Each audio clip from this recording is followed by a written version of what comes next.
Hey, hey. Hey, Welcome to the Brian and Kristen podcast. I'm Brian, and I'm Kristen. and we are here. It's the day before. We're at 4th of July weekend, basically, or week, I guess, this week, on a Tuesday. And how's everything been going for you, Kristen? Pretty good. It's been got a couple new clients this week, so that's good. And then, it's something you might be interested in. I got my request to join SAG since I did the T-Mobile commercial. Oh, yes. Yeah, so Well, I need to talk further with you about if I should be doing that. But it is kind of exciting to get a congratulations. You were a principal in a T-Mobile commercial, so that was kind of yeah. cool. People I got just to got that check this out your morning. Yeah, people got to check out your commercial. It was fantastic. And it was all I guess you call it ad lib or improv. They didn't tell us what to say, so it was fun. Yeah, your wit was really spot on. And you've never actually taken a real improv class, have you? No, I've thought about it, but I have not. No, that is just natural wit. Yeah. Yeah, we gotta you know what, Kristen? I'm gonna put a link in when we put this up on YouTube. I'm gonna put a link to the do you have yours up on do you have that up on YouTube? I mean, it is a YouTube link. I mean, Yeah. it goes So there. we'll figure out how to put that in the comments section so people can see that commercial, and we'll put it up on our Facebook too, because you were really fan. I'm biased. You're my sister, but I really thought you were stealing the show in there. I mean, everybody in that commercial was great. You really had some zingers, though. You had some. I mean, I'm not gonna lie, I was a little bit like, I was like, wow, I'm surprised how that actually came out because I had no idea, and I was definitely nervous doing that. And I will say it's a high compliment coming from you as a comedian who actually knows what the heck you're doing. Yeah, yeah. I thought, man, she really nailed it. Well, then you got picked up. You got an agent in Florida already. You already had an agent in Florida. Now you got an agent in Cincinnati because my agent saw it here in Cincinnati and he liked it. And yeah, hopefully there'll be more of those. Now, as far as the Screen Actors Guild, right now the president of the Screen Actors Guild is the nanny, Fran Drescher, Oh, yes. and she's doing a much better job. The last president of the Screen Actors Guild was a total garbage can. That was that lady from 90210. Her name is Gabrielle Cartez, I think, or something. She was on 90210, the original. She played kind of the dork of there. And she was just trash. She's the one who was like making everybody do mandates. She kicked Donald Trump out of Screen Actors Guild without even giving a vote. I mean, I'm sure the rest of the screen actors wanted him out, but I said, hey, let me have my say, right? I have to pay all this money. And but she was really not she was more for the producers and the big money people than the actual actors. She's somebody that if she was a real life politician would be selling us down in the river to George Soros in a heartbeat. So I'm not getting political on Wow. this, by the way, Mom. Mom Just said, like, don't well, get. I might need to revisit this letter that I was once excited about. But you know what I tell people? Well, in your case, you keep that in your back pocket ready to go for the next time you get a job, and then you sign up and do it. But with what you're doing right now, since you're not out there every day, it's not your main kind of job, like Right. because I was eligible for Screen Actors Guild and I waited a long time. I think I waited too long to join because I was working, but I was doing these. People would say, well, you got more jobs as a non-union. Yeah, but they don't pay as much. So if you Mm. do one job as union, that's like 5 to 10 jobs as a non-union. So that's what. Wow. So yeah. So in a lot of ways, Screen Actors Guild kind of I think takes advantage of people because they barely anybody they don't help you find jobs. You still got to find your own job. They just come in there. It was Screen Actors Guild was founded by Bugsy Malone, the gangster, Hmm. and it's actually a gangster operation. What they do, they come in and take your money from jobs that you found yourself. They don't teach you. They offer classes on acting, right? But you got to be in the first. Back when I was doing it, this was before online stuff. You had to be one of the first 15 or 20 people to sign up. By the way, they had always a little bit of nepotism going on because by the time the average guy would find out of these 15 or 20 slots, they're already taken by friends and family of the people in charge. So they didn't really offer you much opportunity for them to help you. But if you get another chance to do it, as you saw a SAG commercial, I mean, that can really be beneficial. I mean, I know that all my years out there, the SAG jobs are what saved me. Seemed like every Yeah. time I was about ready to come back home, I would get either a SAG commercial or a SAG stand-in job, and then I'd stay in LA longer, So Prolong the agony, maybe. yeah, prolong the agony. Well, then I said until Gavin Newsom came in, and I said I quit. I said I'd rather live in Ohio and wear a mask. Okay, so then wear a mask. So, but yeah, so it's good now in Florida.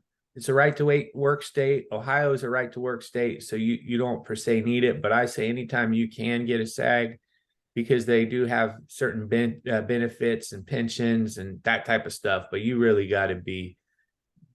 I mean, that's for people. Not saying. I mean, you could. I mean, who knows? When You could you're book saying I'm not a full-time no, actress. you could. Who knows? You kidding. might become the spokesmodel. You might become the next Flo for all we know. I mean, if only I could become the Flo for T-Mobile. well, you know what? I feel like it's the people who aren't really trying to do it that get it. That I happens mean, so much. seriously, this was a national casting call. I couldn't believe it. I was like mind blown. I was like, how did I get this? Like, Yeah. so, and and people have like agents and working hardcore, and we're all like, that was what was so great about the experience, is that everybody was like so humbled to be there and so excited that it made it so much more fun, because everybody just felt like, what an opportunity. Yeah, and I feel like everybody's performance in that, I thought all the people in there were excellent because they were all authentic.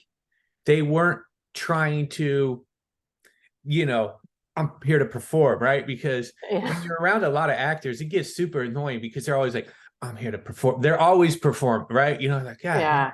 can I breathe for a second?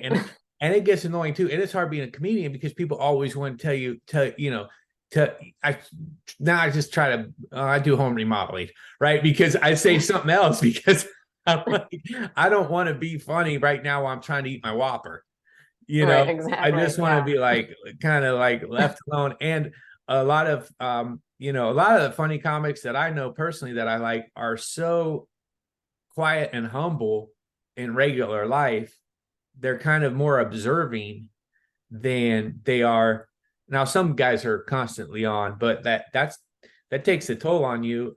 Look at Robin Williams, Yeah, because they So expect that. yeah, because he had to constantly, and he couldn't ever be, and no one could ever, he could never let somebody top him, right? He always had to be, and that just, I mean, that must have been exhausting. Now, that guy was a genius, though. I mean, I've never seen anybody jump in and out of so many characters, but you get good at it from doing it all the time. But I think that could be super exhausting. So I'm happy to hear that you're in the Screen Actor. You can join the Screen Actors Guild, and I'm glad that Fran Dresser's the president while you get that letter instead of that lady Gabrielle, whatever her name is. I really did not like her, man. She was not given. That was not a democracy when she was in it, man. That was a dictatorship. But Duly noted. Okay. so that's over. Now you got Fran Dresner, the nanny. She's pretty cool. Fran Dresner got some criticism because she wanted the actors to go back to work without having to take the vaccine.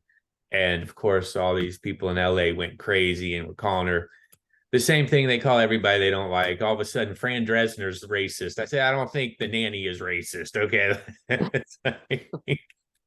so anyways, but yeah, well, I just got back myself. I did a show. I had a great show at Bradford at the Lazy R campground. I mean, these are my people, man. It's too bad that around here there's just not more people that I can do shows in front of, because I would be quite content if I could just stay in Ohio and do shows. So if anybody's watching from Ohio and a bar or a place where you'd like to see me go and perform, let me know, because I would prefer, because the next night I had a great time. I went to Long Island and performed at a party, and it was great people, a lot of fun. Kids were swimming right beside where I was performing. It was Oh God.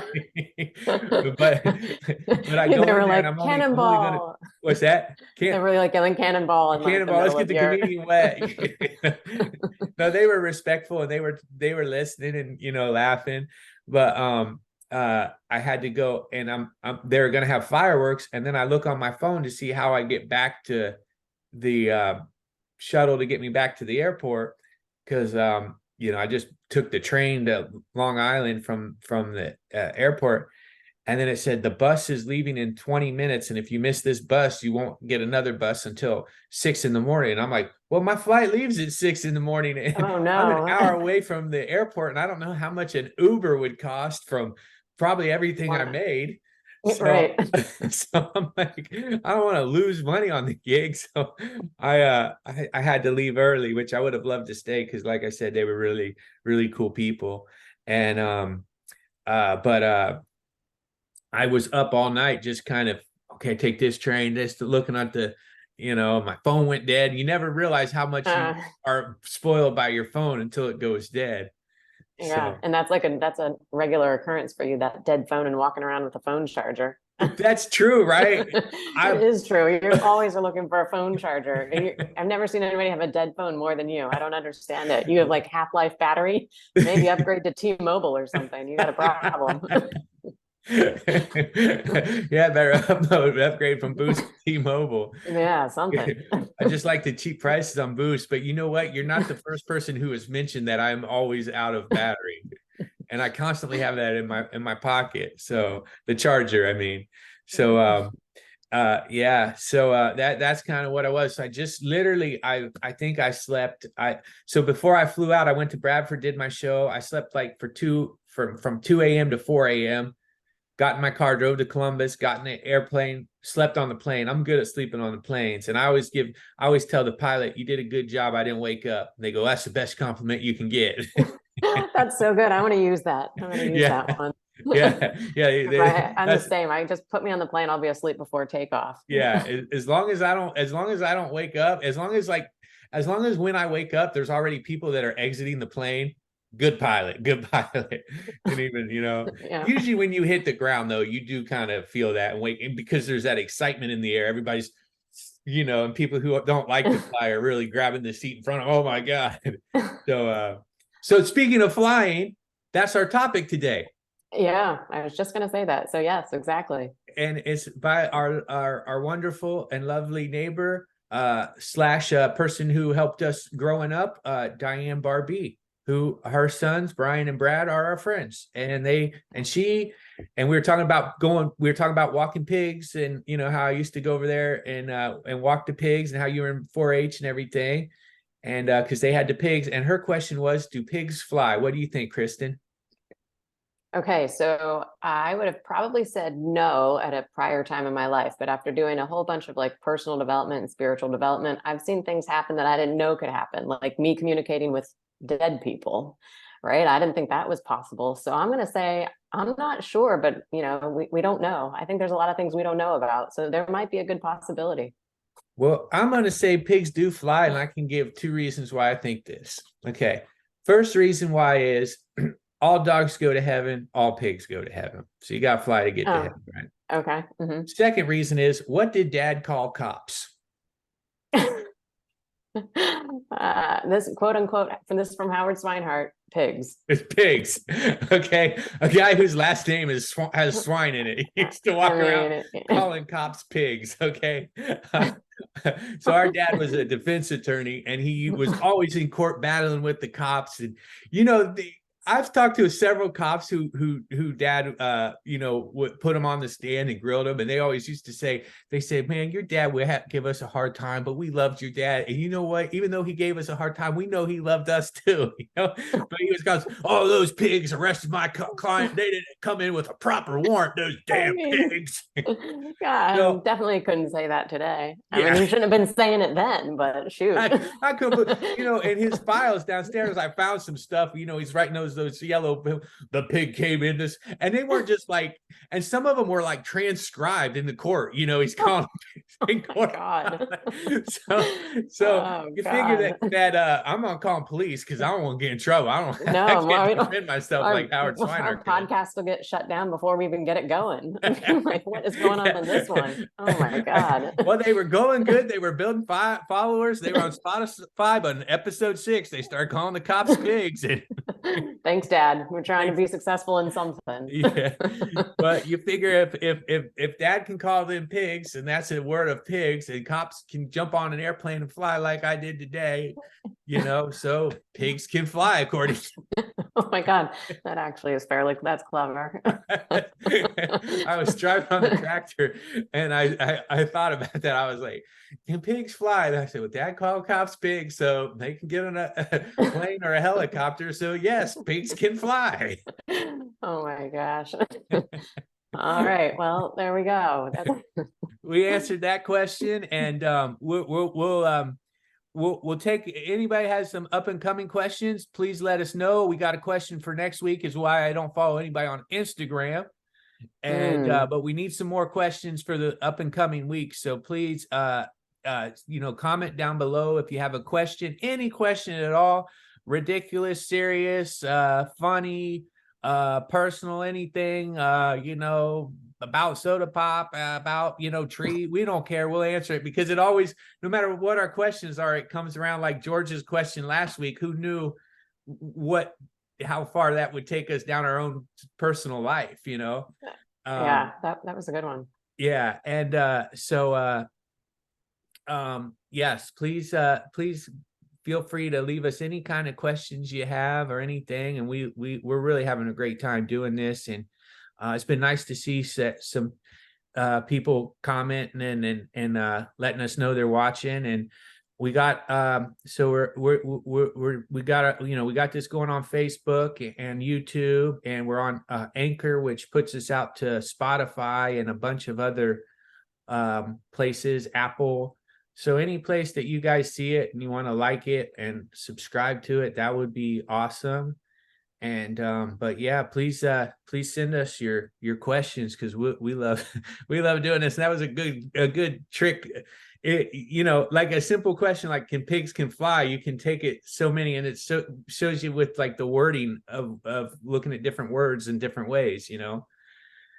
So and we love pigs. They're fun creatures. They say that pigs Well, are I mean, actually you the have to. smartest If your animal. last name's Swinehart, you can't not like pigs. Yeah, Your last exactly. name's Swinehart. I sell a t-shirt with a pig on it, so yeah. Yeah, swine time. I mean, it is part of your marketing. And that's another thing. Pigs can fly because you could throw those shirts around. Yep, you can throw those shirts around. You can wear them on an airplane. People love to wear. That shirt is fun to wear when traveling, because you get a lot of because at the airport, people kind of want to talk to you. You know what I mean? They kind of, people kind of funny shirts, and you see a lot of funny shirts at the airport, and that one is one that you wear. People definitely will. What's that mean? Yeah, I always like a good funny t-shirt because a good conversation starter. I have a manatee that rides a bicycle. I have a t-shirt, the manatee's riding the bicycle. And I get so many compliments on that shirt, or like stop and have a conversation. So that to me is always fun to wear a t-shirt, just to engage with people that like you would never get to talk to otherwise. Totally. Yeah, totally. Because today I just had this. I've been wearing this shirt for, I think, 48 hours now. So your professional shirt. Yeah. I mean, I didn't even pack a bag or anything when I went to Long Island. I mean, I came in JFK and I flew out of LaGuardia. So that was kind of complicated, right? Two different airports. Oh, yeah. But I was like, I'm not bringing a bag or anything, because I know I'm going to be, doing 1 hour of a show and the rest of the time trying to figure out where the heck I am. So I didn't want to have a backpack on me. So I've been wearing this, but this ain't a shirt that's going to get a lot of. This is just regular. You just blend in with the crowd. Yeah, not a conversation starter. Yeah, but so yeah. Anything else, Kristen? Anything else you want to hit anybody with? No, I don't think so. Okay. No. Cool. Well, it was yeah, that's it. cool. Well, I had a great time. Thank you for joining me, and